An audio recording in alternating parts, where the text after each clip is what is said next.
ఉపనిషత్తు ఏం చెప్తోంది? సచ్చిదానంద, ఏ ఉపనిషత్తు చెప్పినా సచ్చిదానంద పరబ్రహ్మ గురించి చెప్తున్నది. కానీ నువ్వు సచ్చిదానంద పరబ్రహ్మ గురించి తెలుసుకోగానే yes I'm qualified, I can learn all these things, నేను అన్నీ నేర్చుకోగలను.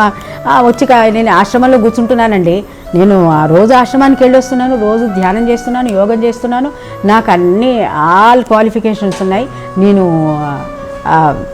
ఉపనిషత్తు నేర్చుకోవటానికి అర్హుడనే అని చెప్పి అనుకుంటే అది మనం పప్పులో కాలేసినట్టే. ఎందుకంటే ఉపనిషత్తు నేర్చుకోవాలంటే ఇప్పుడు ఈ క్వాలిఫికేషన్స్ అన్నీ ఉండాలి అని చెప్పాను కదా. ఈ మొత్తం ఒక పెద్ద లిస్ట్ ఉంది. ఆ లిస్టులో ఎన్ని మనకు ఉన్నాయో మనం ఫస్ట్, ఎందుకంటే ఇప్పుడు చూడండి, ఎల్కేజీ చదువుకోవాలనుకో, ఇప్పుడు ఈ పిల్లవాడిని ఎల్కేజీలో వేసాం.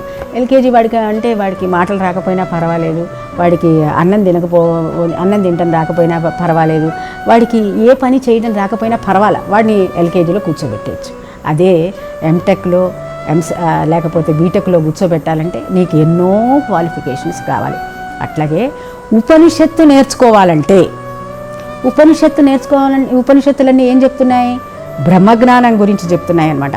ఆ బ్రహ్మజ్ఞానాన్ని గురించి తెలుసుకోవాలంటే వాడికి విశుద్ధమైన బుద్ధి ఉండాలి, వాడు మనిషి తేలికగా ఉండాలి, ధ్యానయోగ పరుడై ఉండాలి, శబ్దాది విషయములందు ఇంట్రెస్ట్ లేకుండా ఉండాలి, ఎవరన్నా ఏదన్నా ఇస్తే డబ్బున ఆశించే విధం లేకుండా ఉండాలి, అందరికీ నీకున్నది పంచి ఇచ్చేటట్టు ఉండాలి, బలం అనేటటువంటి అహంకారం ఉండకూడదు, మాటికి క్రోధం ఉండకూడదు, దర్పం ఉండకూడదు. ఇన్ని రకాలైన ఇంత పెద్ద లిస్టు క్వాలిఫికేషన్స్ ఈ భగవద్గీతలో వాడు చెప్పి కూర్చోబెట్టాడు. భగవద్గీతే కాదు, వేదాలు కూడా అవే చెప్తున్నాయి.